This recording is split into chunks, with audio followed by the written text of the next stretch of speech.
to be educated, but I'm so frustrated. Hey guys, welcome back to the Music Mindset channel. Man, let me tell you, this YouTube thing is one heck of a venture to take on, you know what I mean? There's some good days and some bad days, but man, I tell you, it's the best job in the world if you're having fun doing it like I am. And I appreciate all of your comments and your likes and stuff that you guys been doing on the videos. Please check out the other videos on the channel. There's a lot going on, a lot of variety going on there. I'm sure you can find something you want to like, something you want to look at, and something that you would like and enjoy. Just search through the videos and see what we got there. But today we're going to talk about the origins of rock and roll, rockabilly, and that type of music. You think of people like Elvis Presley and Jerry Lee Lewis, great balls of fire and that type of stuff, you know what I mean? The man behind these great hits that we know was this guy right here. Man, that's Otis Blackwell. Man, if you don't know who he is, I'm about to tell you. Not only did he write some of those great hits, he sung them, and people like Elvis and Jerry Lee Lewis actually had to create the hit songs by listening to the demos and kind of mimic what this guy was doing on the song. That's incredible stuff, man. I tell you what, V-Man's going to tell us a little bit more about that history, and I'm going to come back at the end and tell you more about their legacy. Don't be cruel. Your heart is true. You know what I want you to say. Don't be cruel. Don't be cruel. To a heart so true. Bruh, this is kinda like when you found out Santa Claus was really your daddy in a costume.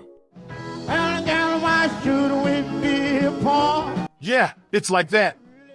Otis Blackwell was the man behind some of the popular music we learned to love growing up. Born in Brooklyn in 1931, Blackwell started his career as a performer, but it was his songwriting that made him a legend. He's responsible for writing some of the biggest rock and roll hits of the 1950s and 60s, shaping the sound that Elvis Presley and Jerry Lee Lewis made famous. Hits like Don't Be Cruel, All Shook Up, Return to Sender, and even Jerry Lee's Great Balls of Fire all came from Blackwell's pen. His writing style was energetic, soulful, and infectious. Though Blackwell stayed mostly behind the scenes, his influence on music is undeniable. Well, I figured, well, hey, man, it works. If it didn't work for you, it worked for him. That's groove. You know what I'm saying? So what I would do is, well, we've got a thing going, man. You be thankful for what you can get because it's working out. So I'd stay back and it goes out. I figured as long as the message was getting across, that's all that was important. Can you believe it? Elvis Presley, the king himself, owes a huge part of his success to Otis Blackwell. Let's talk about some of the hits Blackwell wrote that became iconic for Elvis. These weren't just songs, they became part of Elvis's identity and part of rock and roll history. And what's wild is that Otis Blackwell could sing his versions of these songs just as well as Elvis did. And he aimed to show it on the David Letterman show back in the day. Now, we were talking about this afternoon. Is it true that when he heard you performing the material, that he would imitate your style when he recorded the song? Well, they did come out very close to the demos that we did. Yeah. And did you feel funny about him imitating so closely what you were putting on tape, or not? Well, no, I felt a little funny the first time, then after he sold 4 million, I didn't. Yeah, it takes the sting out of it, I guess, sure. You know I can't be found. She's home all alone. Check that out. You can hear how much Blackwell's own voice and style influenced the way Elvis performed these songs.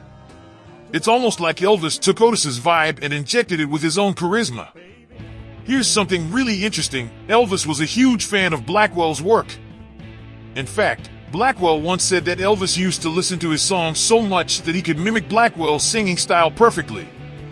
That kind of musical chemistry doesn't just happen. It's a testament to how vital Blackwell's writing was to Elvis's entire sound. You can hear it in both versions. That same energy, that same rhythm, it's Blackwell's foundation with Elvis's flair on top. These songs went on to sell millions, and Blackwell never even had to step into the spotlight. He made his mark from behind the scenes, and let's be real, it's the kind of influence that lasts.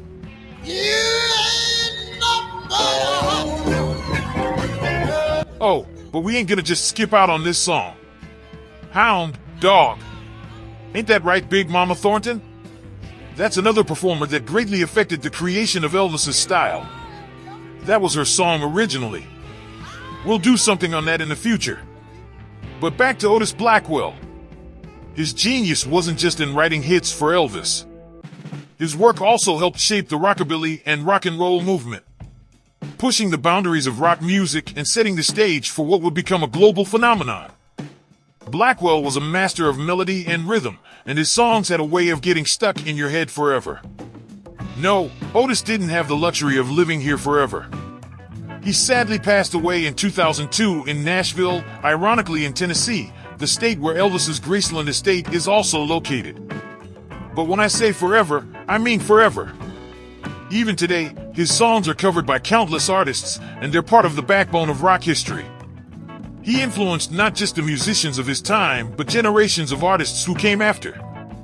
Let us take note that his greatness was etched in stone when his children accepted his induction into the Rock and Roll Hall of Fame in 2010. Nah, Otis Blackwell may not be a household name like Elvis or Jerry Lee Lewis, and yeah, we all kind of know why. But he should be though. His songwriting gave us some of the most timeless tracks in music history. And the next time you hear one of those Elvis hits, take a second and remember the man who made them possible, Otis Blackwell. If you ask me, he's a rock and roll hero, and it's time we all give him the recognition he deserves. Yeah, man, I tell you what, it needs to be alive. It needs to be kept alive, man, and that's what we're doing here. This guy right here, Otis Blackwell, man, I tell you what, the unsung hero of songs.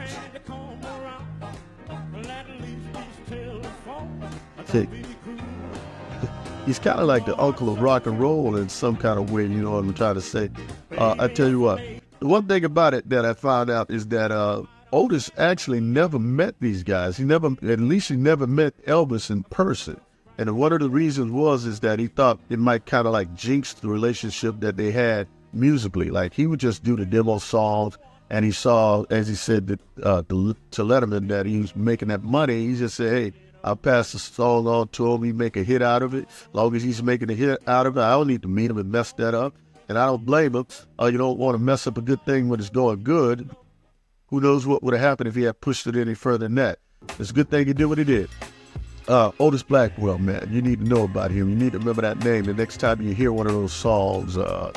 And Big Mama Thornton, Hound Dog, that's a surprising one. Man, I tell you what, we'll get into her a little later on. But I hope you appreciate this type of stuff on the Music Mindset channel. We're going to bring you a variety of stuff, man. Y'all subscribe to the channel so you don't miss out. And I'm going to see you guys next time. You're much appreciated. Stick with the channel.